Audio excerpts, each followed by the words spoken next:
Om Sai Ram. Let us understand chapter number 47, narration of a story told by SHRI Sai. Before that, let us do the Namasmaran followed by chapter number 47, and we will conclude chapter number 47 with the Aarti. Shri सच्चिदानंद सतगुरु साईनाथ महाराज की जय। ओम श्री साईनाथाय नमः। ओम श्री साईनाथाय नमः। ओम श्री साईनाथाय नमः।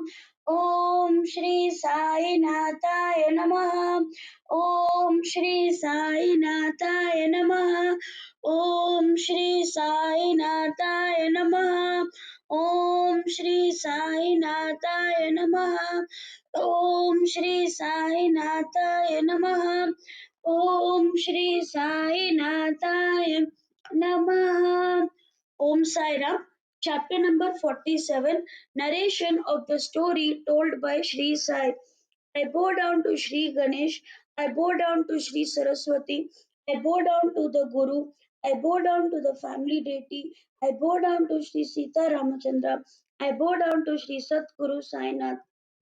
Blessed is the Sri Sai's visage. One glimpse of his visage removes miseries of many lives. It is the perennial source of bliss. One merciful glance immediately breaks all bondages of past actions. His devotees attain the favor of self bliss within a moment. With a merciful glance from him, the perplexities of past omissions and commissions are dissipated. His grace is like the light of the sun, in which the glow of the fire flies fade. The Bhagirathi river washes the sins of the world, whereby she herself becomes impure. She longs for the dust of the feet of saints to destroy her own accumulated impurity. When will the feet of the saints touch me?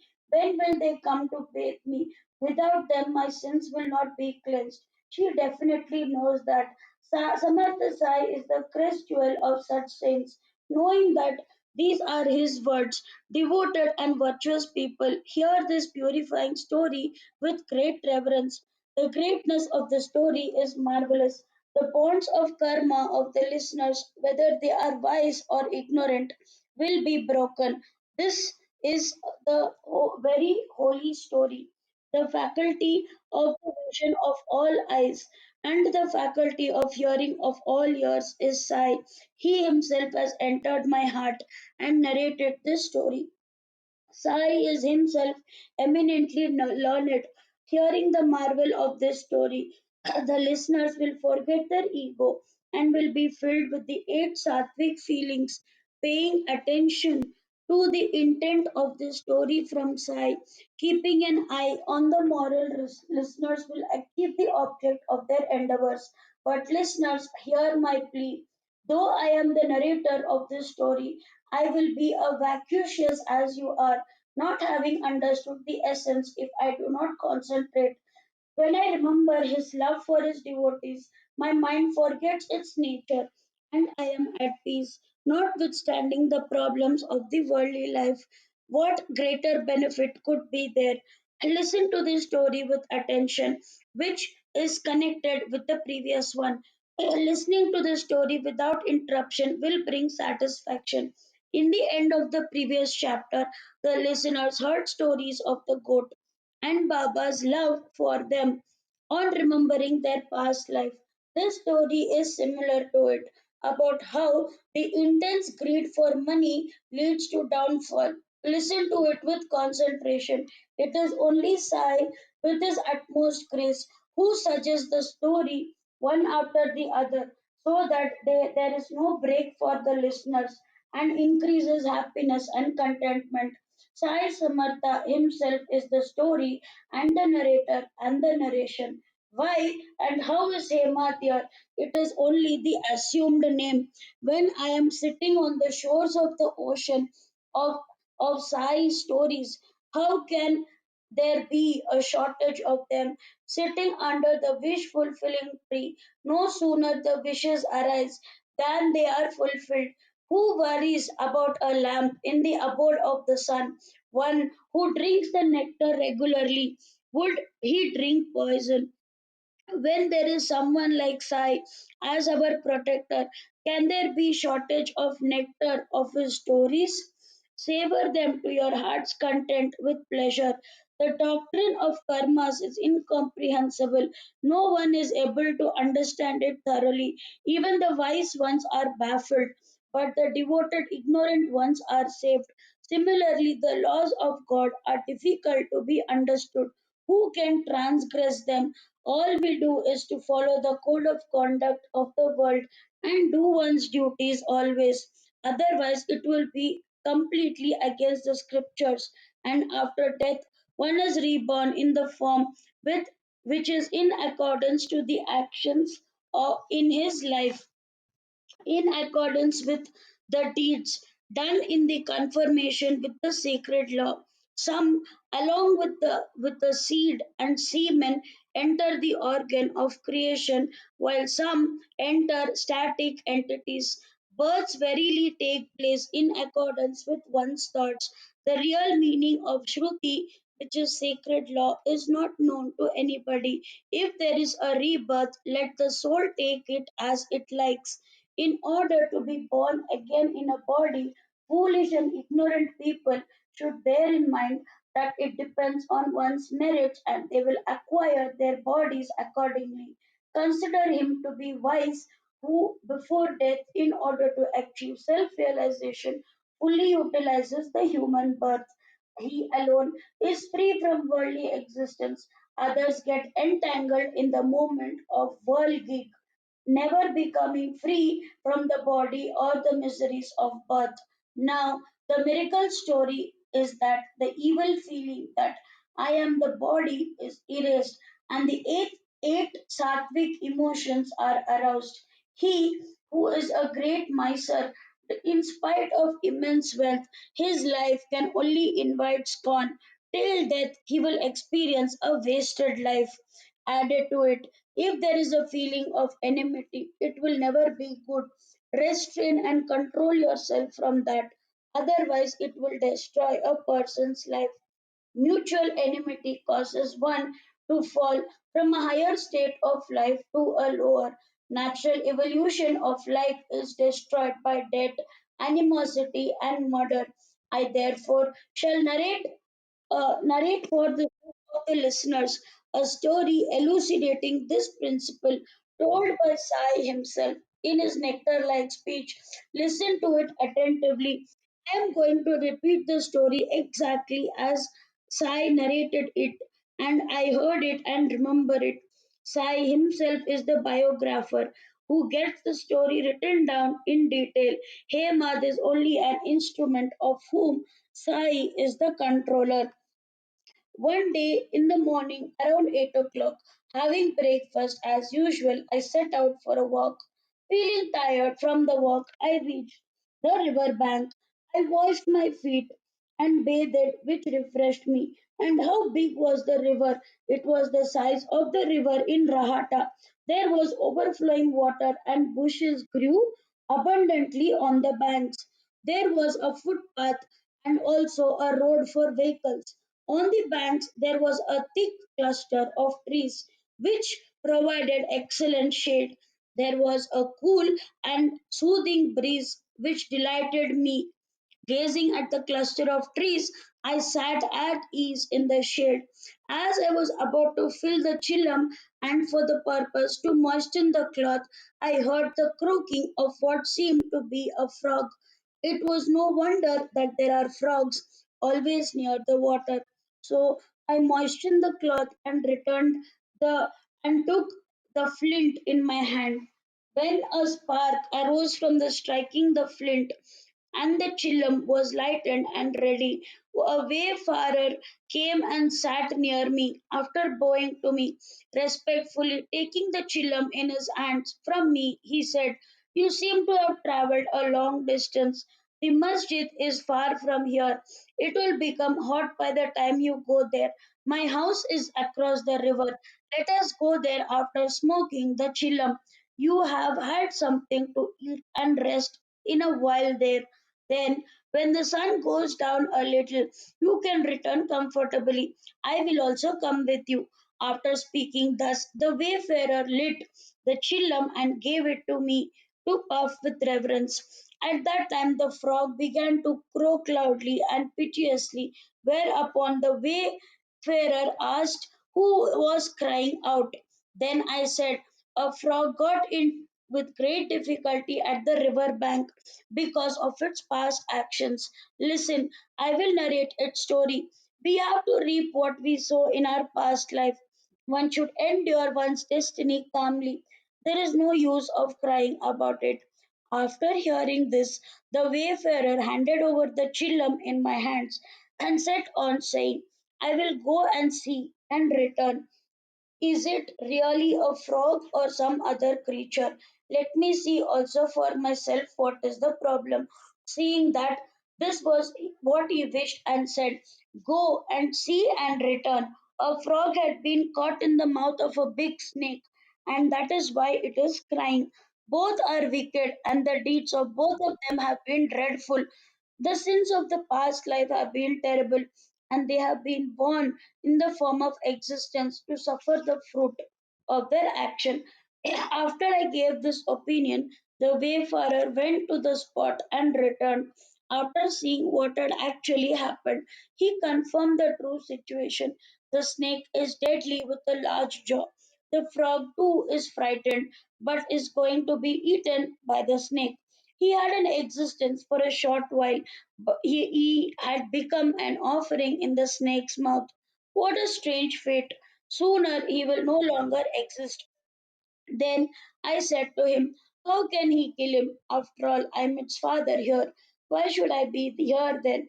Have I left my own abode and come here to permit that frog to be eaten? Watch how it will get released. After ending the struggle, we will go to our homes. Go and fill the chillum once more. Then let's see what the snake does. The chillum was immediately made ready. The wayfarer lit it himself, taking a deep drawn puff, presenting it to me. I took it in my hands to smoke. I took a couple of deep breaths and said, taking the wayfarer with me, went to the lush green grass and reached the specific spot. Seeing the snake again, the wayfarer was terrified. And how huge is it? He said, and clutched me with terror. He said, do not go further. The snake will come towards us. This place is too narrow if we decide to run.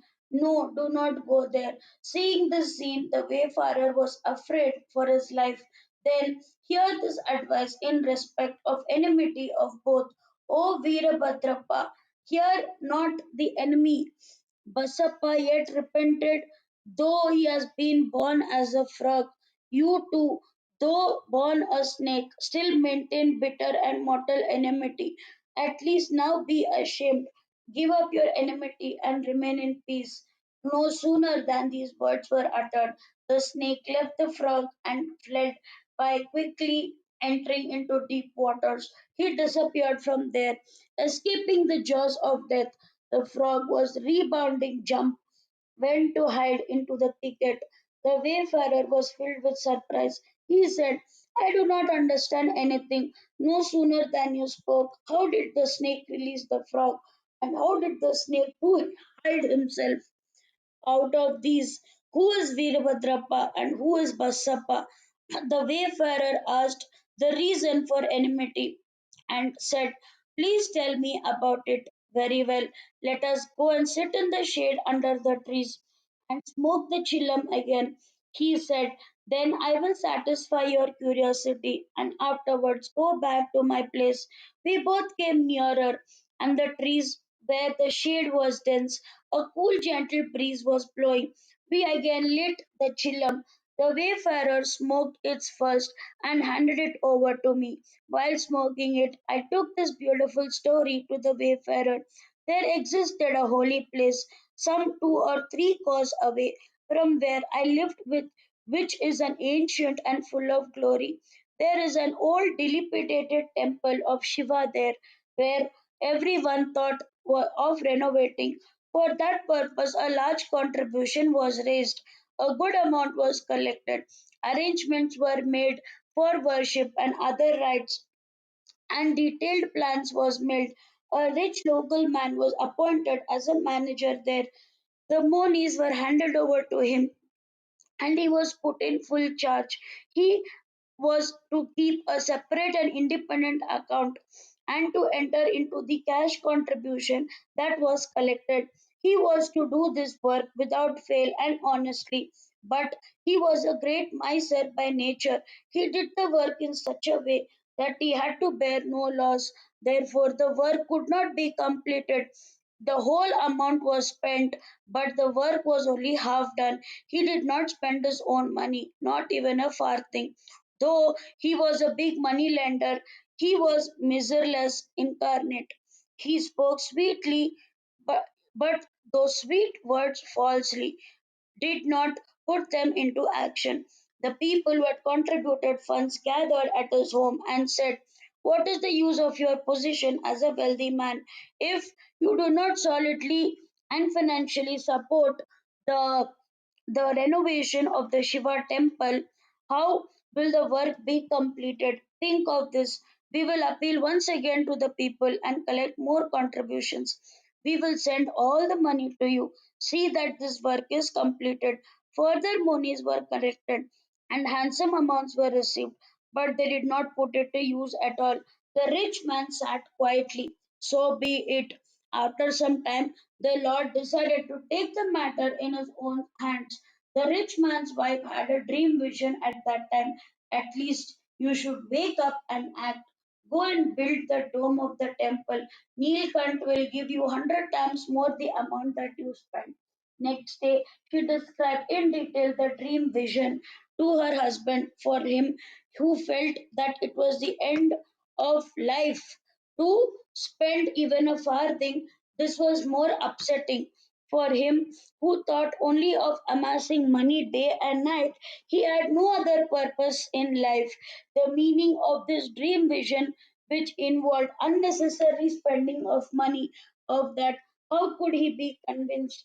He told his wife, "I do not believe in this vision. I have absolutely no faith in it." And he had ridiculed her. One perceives the world as per his own inclinations. Being a rascal himself, he saw others too in the same plight. If God intended that my money should be spent, was I far away from you? Why did he appear in your dream? Why did you alone have that vision? Why did God not give it to me? Therefore, I have no faith in it. I have not understood its meaning. It is either a bad dream or it is an effort on God's part to create a rift between the husband and wife. These are the only two alternatives that I can see. Am I not making sufficient contribution to the renovation of the work? Every money is the bag that is filled gets empty. People bring all the amounts that this is what appears to be true outwardly. But the accounting procedure of these receipts and expenses is a commercial one. It is a losing proposition for me. People are not aware about this. How should I explain it to you? Therefore, in this situation, this vision of yours cannot be accepted. If it is believed to be true, then you will be deceived. A vision that is seen when in sleep is broken. Can it be believed at all? The rich man propounded this principle. Hearing this, the wife remained quiet and was unable to reply to her husband. Even though the people collected money, they rarely gave it happily. God does not like contributions given without love, due to pressure, or under persuasion or coercion. A little gift given with love is very precious. The work progressed depending on the money collected. When there was a shortage of money, the work also stopped. In this way, the work got prolonged. The rich man became a miser, did not spend a single farthing from his pocket. Listen to the further vision that the wife had. Don't press your husband to give money for the temple. Your devotion is sufficient to God. You give whatever you wish. Even one paisa given with the feeling of devotion of your own money is worth a lakh. Offer it to God. Take your husband's permission. Do not necessarily worry. Offer whatever you like, offer whatever little that belongs to you. Here, only devotion is important. Knowing that you have it, God persists in asking you for something. Therefore, whatever little wealth you have, give it and be at peace. To give without devotion is improper. God does not like it at all. Anything that one gives without faith is worthless, like a dust, and in the end will be futile. This will be experienced in no time. Be it so. After having the vision, she decided to sell jewelry given by her father and fulfilled God's desire. Then she conveyed her decision to her husband, who listened to it and felt dejected. Where there is greed, what can be expected? There is no thought about God, righteousness, and morality. He thought, what foolishness is this? She has truly lost her mind. After estimating the value of her jewelry and fixing a price to being 1000 rupees, the land should be transferred to her name. He bought the ornaments himself. In lieu of the money, he gave his wife a piece of land which was sandy and saline, which was mortgaged by to him. In was a fallow land which yielded no crops during the rain. He told his wife, offer this to Shiva. When you give charity, this piece of land worth 1000 rupees to God, he who gave you the vision will be appropriated and you will be freed from your debt. So be it. Believing her husband, the wife of the miser offered the land with love to satisfy Shankar's wishes. In fact, Dubaki had the ownership rights thereon, as she had mortgaged it to the rich merchant from whom she had taken a loan of 200 rupees. Dubaki was a destitute woman who had owned this land. When she had financial difficulties, she had mortgaged the land. But the rich man was very greedy. Not only did he cheat Shankar, but he misappropriated his wife's personal wealth. He was pleased with this deceit or fraud. The intense desire for all sense objects is more evil, which destroys the life of the one who is attached. One should not get entangled in the worldly pleasures if it hopes to live. The deer meets the death because of its desire for hearing. The cobra is killed for the beautiful bead on its head. The moth burns because of its love of light. Such is the outcome of having such desires. To enjoy worldly pleasures, one needs wealth. Therefore, intense efforts have to be made to acquire it. And the satisfaction of these desires only make them multiply. It is impossible to destroy them. Undoubtedly, it was a barren land with no effort and could produce any crop on it. Such land was offered to God. What is could be such an offering? It is an absolute or real offering to God only, where there is no motivation behind it. If not, it is a sin whose fruits are ultimately painful. On the other hand, the poor Brahmin who looked after the temple was very contented that the land had been offered to God and it is absolute real offering. Be it so. After some time, an adverse event took place. It rained heavily during the third lunar mansion, Krutika Nakshatra, and there was a frightful storm. Suddenly, lightning struck. The building of the miser was razed to the ground, leaving only the land without a claimant. Everything else was burned to ashes. The rich man also was attacked and died with his wife. Tubaki also died. Such was the end of these three. Later, the rich man was born in Mathura in an impoverished Brahmin family, and his devoted wife was born in the family of a pujari. She was named Gauri. There is a different story about Dubaki. She was born in the Gurava caste that worships Shankar, but she lost her womanhood and took birth as a man. The naming ceremony of the boy was done, and he was named Channabasappa. Thus, the status of all the three changed, and the previous karma bore fruit. The rich man in the new birth was named Virabhadra. This was the essence of Parartha karma, which had to be born for it to end. I greatly liked the priest of the Shiva temple. He came regularly to my home and smoked chillum from me.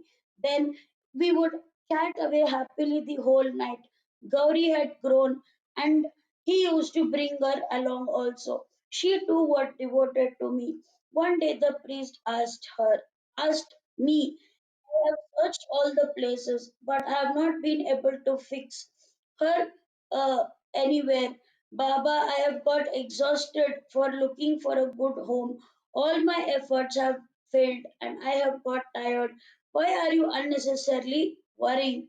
I said, what you want is on its way. Your daughter is very fortunate. She will become very rich. In short time, all your wishes will be fulfilled. On the other hand, Virabhadra's family had a poor household. He encouraged his parents to have patience and left the home. He wandered from village to village, begging for alms and sometimes working as a laborer.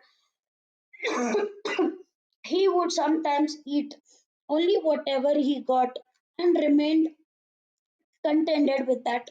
While roaming thus, by the good fortune, he became a pujari, and it was incredible Leela of Allah Mia. He was liked by all. Gradually, the priest grew fond of him and thought of giving Gauri. The horoscopes matched, and the priest was pleased. The priest, bringing Veerabhadra with him, came to me one day. Seeing both of them together at that time, I suddenly had an idea. No sooner than the idea occurred, I expressed it. If the present time was auspicious, then I will become free. After getting his wife's consent, Veerabhadra was selected, and choosing an auspicious time, the function happened in a proper manner. After the ceremony was over, the family came for darshan and for the blessings to Baba. I, I gave them my blessings with pleasure. Veerabhadra now had an easy life and looked contented, and he was blessed with happiness and was prosperous. He too became devoted to me. His prosperity increased with time. But have you ever come across a person who was truly satisfied and not hankering after money? Money is a big snare. Even the very affluent are troubled by it. Veerabhadra also was disturbed at times. The game of money plays, Veerabhadra said, Baba, this shackle is a great obstacle. Lack of money is causing me suffering. Say something which would be a remedy for this situation. I prostrate at your feet. It is not good you to help me and remove my difficulty. After all, it was you who caused this event to take place. I gave him a lot of good advice and blessed him lovingly. Allah Malik is fully aware. He alone can remove your difficulty. Knowing Veerabhadra's desires and they would be fulfilled, therefore, I assured him and told him not to be miserable in any way. The time for good fortune was very near. Do not unnecessarily get restless. You will have money easily and will have in plenty. Riches seem to scorn me. My wife's request for small things to do did not stop. Enough of this humiliation now. Be it so. Later on, something marvelous happened. Behold the influence of Gauri's planetary stars. The price of the barren land shot up. God's ways cannot be understood. A purchaser came forward to buy the land for a lakh of rupees. He paid half the amount in cash and agreed to pay the other half in installments. It was agreed that he should pay 2000 rupees with interest every year. Gauri would thus be fully compensated in 25 years. Everyone agreed with the deal. Channabasappa, the Guru Gaurav, however, made a point to say the Guru has the first claim on whatever money is offered to Shankar. I should also get half the interest as my share. I will not accept less than that. Veerabhadra did not give anything. Channabasappa did not remain quiet. This led to argument between the two of them. Shankar alone is the lord of the land and it cannot not be utilized by anyone else. Do not get entangled by greed. I told both of them, this is the price of the land which has been offered to Shankar. Anyone else besides Gauri who makes claim on it will get nothing. Anyone who touches the money without the permission of God will certainly invite his wrath. All these belongings belong to God. The ownership is vested in the pujari. Gauri is the sole heiress. No one else has any right to do it. It is Gauri's own money. Therefore, I told both of them on behalf of Gauri, act as per her wishes. This will ensure your welfare. If you act against her wishes, God will not be pleased. Veerabhadrappa had no authority to independently deal with this. When I clearly explained my views on the matter, Veerabhadra flew into rage and showed a volley of abuses. He said, Baba, by establishing my wife's ownership, you want to misappropriate the whole property for your benefit. Hearing these words, I was stunned. The deeds of Allah Mia are my incredible. Why unnecessarily grieve? After saying to me, Veerabhadrappa was very angry and shouted at his wife at home. Then, when she came in afternoon for darshan, she began to plead with me. Baba, do not be displeased with me on hearing another's words. I entreat you to continue to love me as your daughter. Hearing these words, I gave her complete assurance I would confer so much happiness on you that even the seven oceans could not contain it. Do not grieve. The same night, when Gauri Bai was sleeping, she had a vision of Shiva in her dream. Listen to what she said. See, all the money is yours. Do not give anything to anybody. I am giving instructions on how to manage it. Act accordingly so that it will be carried on. Spend the money towards the temple as Channabasappa advises. I entrust him. Let this be a practice. If need arises to use the money for another purpose, do not mismanage money. Therefore, without consulting Baba in the masjid, do not make any arrangements. Gauri Bai told the whole vision to me in detail. I also advised her correctly to abide by the instructions of the vision. Keep the capital yourself, which belongs to you. Give half the interest to Channabasappa. Do it regularly. Veerabhadra has no claim on it. While we were talking thus, both of them arrived quarreling.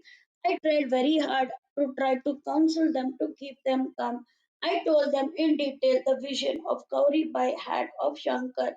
After listening to it, Veerabhadra became insane with fury. Veerabhadra showered lakhs of abuses on the opposite party without rhyme or reason to his heart's content. He used abusive language which frightened and confused the other person. He also became delirious, infuriated. He muttered curses and abuses. I will kill you wherever I find you, he said. Veerabhadra, in the intense fury, looked at Channabasappa and said, I will cut you into pieces and eat them all up. Channabasappa was full of fears. He held fast to my feet and said, free me from this calamity. Then I gave him my protection. Then I told the humble Chinnabasappa to have courage. I will not let you die at Veerabhadra's hands. Be it so. Later on, Veerabhadra had a seizure and died. Then he was reborn as a snake. Thus, there was a change in the bodily form. Channabasappa suffered from fears and apprehensions, so he died of them. He was reborn as a frog. This is his story. On account of the enmity in the previous birth, Veerabhadra was born as a snake and pursued Channabasappa the frog. In the end, Veerabhadra caught him. Poor Channabasappa, in the form of a frog, fell into the mouth of Veerabhadra the snake. Hearing his piteous cries, I was moved. Remembering the assurance given in the previous life, I freed Channabasappa from the mouth of the snake and fulfilled my promise. Allah comes running for his devotees at the time of their troubles. He sent me here to protect his devotees. This is what you have experienced. Veerabhadra was driven away. Chanabasappa was rescued from his troubles. All this is God's Leela. Be it so. Fill up the chillam now. After smoking, I will leave for my abode. You too should go to your home. Remember me. After saying this, I puffed the chillam. After enjoying the company, I returned home, walking, and I was supremely happy. May there be well being. This is the end of the 47th chapter of the Shri Sai Samartha Satcharitra, written by the devotee Hemad Pant, impelled by saints and virtuous people, called the narration of story by Shri Sai. This is offered to Shri Satguru Sainath. May there be auspiciousness. Om Sai Ram. Now let us do the Aarti. Shri सच्चिदानंद सतगुरु साईनाथ महाराज की जय. शिर्डी माझे पंढरपूर, साई बाबा रामावर, बाबा रामावर, साई बाबा रामावर, शुद्ध भक्ती चंद्रभागा, भाव पुंडली जागा, पुंडली जागा, भाव पुंडली जागा, याव याव अवकेचन, करा बाबा श्रीवंदन, साई श्रीवंदन, करा बाबा श्रीवंदन, गणोबने बाबा साई, धाव पाव माझे आई, पाव माझे आई, धाव पाव माझे आई. अनेलो तांगन वनेक चरण, तोयासी पाइन रूप तुझे, प्रेमीन रंगीन अनंत पूजिम बने नमा, तमेव माता पिता त्वमेव, तमेव बंधु सदा त्वमेव, तमेव विद्या दैरंगमेव, तमेव सर्वं मम देव देव. पायेर्नु माझ्या प्रसन्नियर्मा, मुद्याकना वापतन स्वभाव, नरोमि अद्यं सकलंतरस्मै, नारायण इति समर्पयामि. अच्युतं केशवं राम नाम नारायणं, कृष्णदामोदरं वासुदेवं हरे, माधवं गोपिका विलवं, जानकी नायकं रामचन्द्रं हरे. हरे राम राम राम हरे हरे, हरे कृष्ण कृष्ण कृष्ण हरे हरे. श्री गुरुदेव दत्त सच्चिदानंद सद्गुरु साईनाथ महाराज की जय. Om Sai Ram. I urge all the listeners to read one chapter of the Sai Satcharitra every day and soak in Baba bliss. Baba bless you. Om Sai Ram.